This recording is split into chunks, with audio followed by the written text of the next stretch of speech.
हमारे इस channel we the demigods motivational में आपका स्वागत है। आज मैं फिर आपके साथ एक कहानी शेयर करने वाली हूँ और उसका शीर्षक है आईना यानी कि मिरर। एक बार शहर में 2 दुकान खुली, उन पर काफी भीड़ लगी हुई थी। एक पर लिखा हुआ था अपनी मनपसंद पत्नी चाहिए तो इस दुकान में आए, और दूसरी पर लिखा हुआ था अपना मनपसंद पति चाहिए तो इस दुकान में आए। अब लड़के एक दुकान में जा रहे थे, लड़कियां दूसरे में जा रही थी, और दोनों का अंदर जो था वो बिल्कुल दोनों का सेम था। तो मैं लड़के जिस दुकान में जा रहे थे उसके बारे में आपसे बात करती हूँ।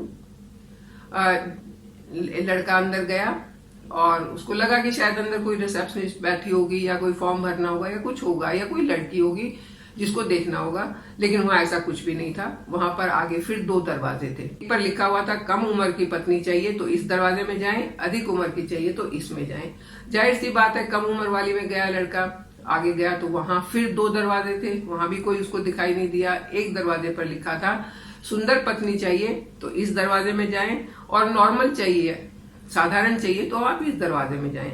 अब लड़के ने सोचा जब चॉइस है मेरे पास तो सुंदर वाले में चला जाता हूँ। वो जिस दरवाजे पे सुंदर लिखा हुआ था वो उस साइड चला गया।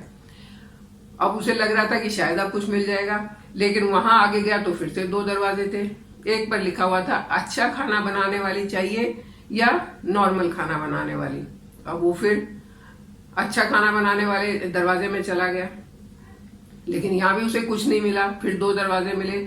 एक पर लिखा था अच्छा गाना गाने वाली पत्नी चाहिए या ना गाने वाली पत्नी चाहिए। अब उसने सोचा सारी चीज मैं अच्छी ले रहा हूं तो अच्छा गाना वाले भी ले लेता हूं, तो वो उस दरवाजे में चला गया जहां पर अच्छा गाने वाली पत्नी मिल रही थी। अब वहां गया, वहां फिर 2 दरवाजे थे। एक दरवाजे पे लिखा था दहेज लाने वाली पत्नी चाहिए या बिना दहेज की पत्नी चाहिए। अब इंसान है, लालच होता है, तो वो उस दरवाजे में गया जहां पर दहेज लाने वाली पत्नी मिल रही थी। आगे गया तो उसे ना तो कोई पत्नी मिली, ना तो उसे कोई वहां पर इंसान मिला, ना उसे कुछ फॉर्म भरने को मिला। सामने एक बड़ा सा शीशा लगा हुआ था और उस शीशे पे साइड में लिखा हुआ था आप कुछ अधिक ही महत्वाकांक्षी हो गए हैं, अब आईने में अपनी शक्ल देखिए और वापस चलिए।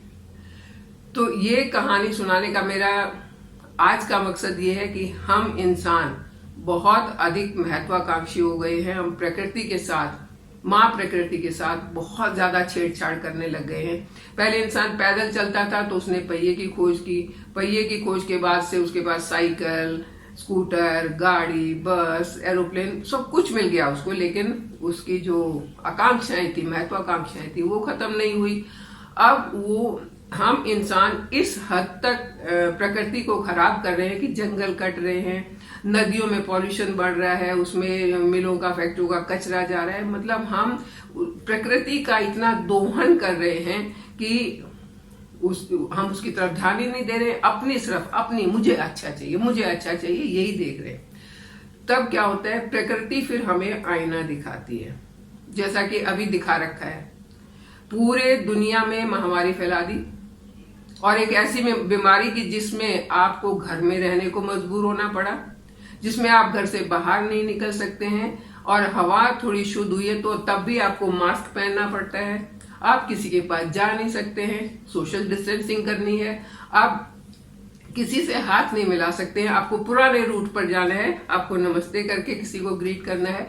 तो प्रकृति ने हमें कहाँ पहुंचा दिया, हमारी औकात दिखा के हमें पीछे जो सही समय था वहां पर पहुंचा दिया।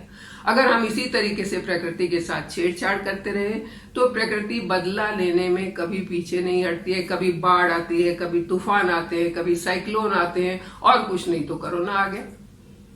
अब हमें सीख ले लेनी चाहिए कि हम अपना भला देखें, हम अपनी अच्छाई देखें, लेकिन एक को एग्जिस्टेंस की भावना होनी चाहिए हमारे अंदर। हम भी जिए, हमारे साथ जो है वो भी जिए, हमारी प्रकृति भी जिए, वन में रहने वाले जीव जंतु प्राणी भी जिए, अच्छे से सांस लें, वो हमारी भावना होनी चाहिए।